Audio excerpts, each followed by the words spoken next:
Hello നമസ്കാരം. ഞാൻ ജയശ്രീ ഗോവിന്ദൻ, വെറി free retirement consultant. നമ്മൾ പലരാളുകളും ലൈഫ് ഇൻഷുറൻസിനെ കുറിച്ചൊക്കെ ചിന്തിക്കുമ്പോൾ അല്ലെങ്കിൽ അതിനെക്കുറിച്ച് സംസാരിക്കുമ്പോൾ ചോദിക്കുന്നുണ്ട്, ലൈഫ് ഇൻഷുറൻസ് എന്ന് പറഞ്ഞാൽ ഡെത്ത് ബെനിഫിറ്റ് മാത്രമല്ലേ ഉള്ളൂ എന്ന്. മരണസംഖ്യയല്ലേ ലൈഫ് ഇൻഷുറൻസ് എന്ന് ഇപ്പോഴും ചിന്തിക്കുന്ന ആളുകളുണ്ട്. അതൊക്കെ പണ്ടായിരുന്നു. അതായത് ആദ്യകാലങ്ങളിൽ ഇൻഷുറൻസ് എന്ന ആ ഒരു കൺസെപ്റ്റ് തുടങ്ങിയ കാലങ്ങളിൽ അതൊരു ടേം ഇൻഷുറൻസ് മാത്രമായിരുന്നു. അതായത് ഡെത്ത് ബെനിഫിറ്റ് മാത്രം കൊടുക്കുന്നത്. പിന്നീട് കാലത്തിനുള്ള വളർച്ചയ്ക്ക് അനുസരിച്ച് അതും വളർന്നു. അതുപോലെ ഇന്ന് നമുക്കത് ഏത് രീതിയിലും നമ്മുടെ ജീവിതത്തിലെ ഏത് ലക്ഷ്യങ്ങളിലേക്കും നമ്മളെ നയിക്കുന്ന രീതിയിലേക്ക് വളർന്നു കഴിഞ്ഞു. അതിപ്പോഴും മനസ്സിലാക്കാതെ പഴയ ആ ഒരു കൺസെപ്റ്റ് മനസ്സിൽ വെച്ചിട്ടാണ് 70% ആളുകളും ലൈഫ് ഇൻഷുറൻസിനെ കാണുന്നത്.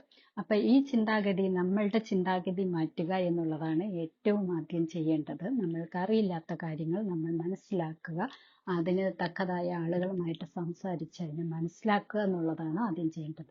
അല്ലാതെ നമ്മളുടെ മനസ്സിലുള്ള നമ്മളുടെ ആ ഒരു കാഴ്ചപ്പാടിനെ വെച്ചുകൊണ്ട് മാത്രം നമ്മൾ ഒന്നിനെയും വിലയിരുത്താതിരിക്കുക. ലൈഫ് ഇൻഷുറൻസ് എന്ന് പറയുന്നത് ഒരു വ്യക്തിയുടെ ജീവിതത്തിൽ ഏറ്റവും ക്രൂഷ്യലായിട്ട് ഏറ്റവും പ്രധാനപ്പെട്ട ഒരു സംഭവമാണ്. അത് ഒരു ടൈം ഇൻഷുറൻസ് മാത്രമല്ല, അല്ലെങ്കിൽ ഡെത്ത് ബെനിഫിറ്റ് മാത്രമല്ല, അത് നമ്മുടെ ജീവിതത്തിലെ പല ലക്ഷ്യങ്ങളിലും നമ്മളെ മുന്നോട്ട് നയിക്കാൻ സഹായിക്കുന്ന അല്ലെങ്കിൽ നമുക്ക് സംരക്ഷണം തരുന്ന ഒന്നാണ്.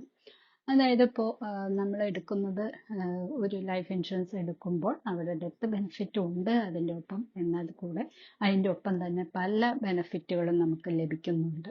അതായത് നമ്മളൊരു ഇൻഷുറൻസ് എടുത്തു കഴിഞ്ഞാൽ അതിൽ ഈ പറഞ്ഞ പോലെ നമുക്ക് എന്തെങ്കിലും കാര്യത്തിൽ നമുക്ക് ആ ഒരു സമയത്തേക്ക് നമ്മൾ കാലാവധി വച്ചിരിക്കുന്നത് വരെയാണോ ആ സമയത്ത് നമുക്ക് എന്തെങ്കിലും സംഭവിച്ചാൽ നമ്മുടെ കുടുംബത്തിന് ഒരു സുരക്ഷിതത്വം നൽകുന്ന രീതിയിൽ ഒരു തുക അവിടെ കിട്ടുമെന്നുള്ളത് സത്യമാണ്.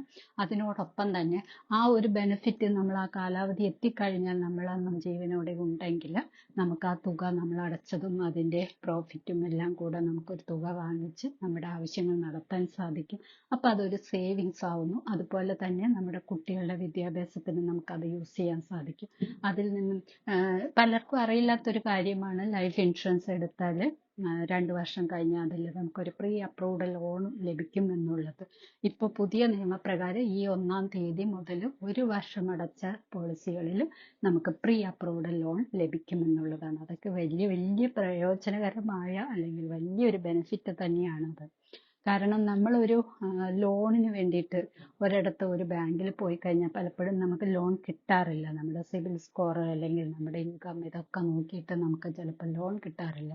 പക്ഷെ ഒരു ലൈഫ് ഇൻഷുറൻസ് എടുക്കുന്ന ഒരു വ്യക്തിക്ക് 1 വർഷം പോളിസി അടച്ചു കഴിഞ്ഞാൽ അതിന് ആനുപാതികമായിട്ട്, അതിൻ്റെ സറണ്ടർ വാല്യൂവിന് ആനുപാതികമായിട്ടുള്ള ഒരു തുക നമുക്ക് അവിടെ പ്രീ അപ്രൂവ്ഡ് ലോണായിട്ട് എപ്പോഴും നിലവിലുണ്ടാകും എന്നുള്ളത് ഏറ്റവും വലിയ ബെനിഫിറ്റാണ്.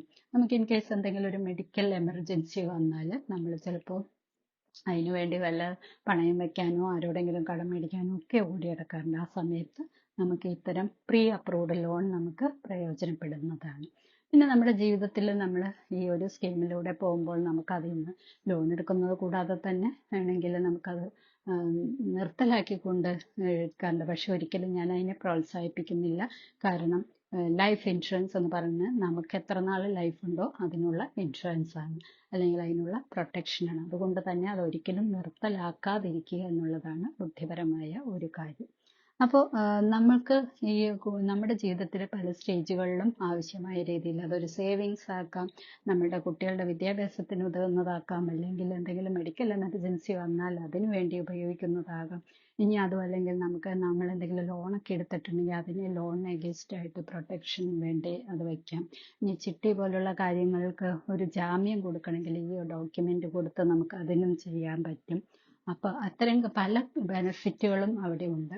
അതുപോലെ തന്നെയാണ് നമുക്കതിൽ ഒപ്പം തന്നെ ക്രിട്ടിക്കൽ ഇൽനെസ്, അതുപോലെ ആക്സിഡന്റ് ബെനിഫിറ്റ് സ്കീം, റൈഡർ, ഇതെല്ലാം ആഡ് ചെയ്തിട്ടുണ്ടെങ്കിൽ നമുക്ക് അത്യാവശ്യം നമ്മുടെ ലൈഫിനെ പ്രൊട്ടക്റ്റ് ചെയ്യുന്ന രീതിയിൽ നമുക്കൊരു ആക്സിഡന്റ് വന്നാൽ പോലും അതിൽ നിന്നും നമുക്ക് ട്രീറ്റ്മെന്റിനുള്ള ക്യാഷ് കിട്ടുന്ന രീതിയിൽ, അതുപോലെ ക്രിട്ടിക്കൽ ഇൽനെസ് വന്നു കഴിഞ്ഞാൽ അതിന് ഒരു ബെനിഫിറ്റ് കിട്ടുന്ന രീതിയിലൊക്കെ നമുക്ക് ലൈഫ് ഇൻഷുറൻസിനെ മാറ്റിയെടുക്കാൻ സാധിക്കുന്നതാണ്. അപ്പോൾ ഒരു ഡെത്ത് ബെനിഫിറ്റ് മാത്രമല്ല, ഇതിൽ മറ്റ് പല ബെനിഫിറ്റുകളും ലൈഫ് ഇൻഷുറൻസിലുണ്ട്. ഇനിയും ഇത് മനസ്സിലാക്കിയിട്ടില്ല ഇല്ലാത്തവര് ഈ ഒരു എപ്പിസോഡ് കേൾക്കുന്നതിലൂടെ അത്തരം ഗുണങ്ങൾ മനസ്സിലാക്കുക, അവരവരുടെ ജീവിതത്തിൽ കാര്യമായ മാറ്റങ്ങൾ വരുത്തുക, അല്ലെങ്കിൽ ജീവിതത്തിലെ പ്രധാന ഡിസിഷൻ എടുക്കുക. ഇനിയെങ്കിലും ജീവിതത്തിനെ വെറുതെ വിടാതെ അതിനെ പ്രൊട്ടക്റ്റ് ചെയ്യുക. കുടുംബത്തിന് വേണ്ടി, നമുക്ക് വേണ്ടി അതിനെ പ്രൊട്ടക്റ്റ് ചെയ്യുക. കുടുംബത്തിലെ മറ്റ് ചിലവുകൾ, കാര്യങ്ങൾ, ഇതിനൊക്കെ നമുക്ക് ഒരു പ്രൊട്ടക്ഷൻ എന്ന രീതിയിൽ ലൈഫ് ഇൻഷുറൻസ് വളരെ പ്രയോജനകരമാണ്. അപ്പോൾ ഈ എപ്പിസോഡുകളെല്ലാം തന്നെ നിങ്ങൾക്ക് ഉപകാരപ്പെടുന്നു എന്ന് ഞാൻ വിചാരിക്കുന്നു. നിങ്ങൾക്ക് ഇതിനകത്ത് ഓരോ എപ്പിസോഡിൻ്റെ താഴെ നിങ്ങൾക്ക് കമൻറ്റ് ചെയ്യാവുന്നതാണ്. കൂടുതൽ വിവരങ്ങൾ അറിയാനുണ്ടെങ്കിൽ അതും ചോദിക്കാവുന്നതാണ്. ഇത് യാഥാർത്ഥ്യമായിട്ടും അല്ലെങ്കിൽ മറ്റുള്ളവരിലേക്കും കൂടെ എത്തിക്കണം എന്ന് തോന്നുന്നുണ്ടെങ്കിൽ തീർച്ചയായും ഷെയർ ചെയ്യുക. ആർക്കെങ്കിലുമൊക്കെ ഗുണകരമായ അറിവുകൾ നേടാനായിട്ട് ഇത് സഹായിക്കട്ടെ. അടുത്തൊരു എപ്പിസോഡിൽ കാണും വരെ ടേക്ക് കെയർ. Bye bye.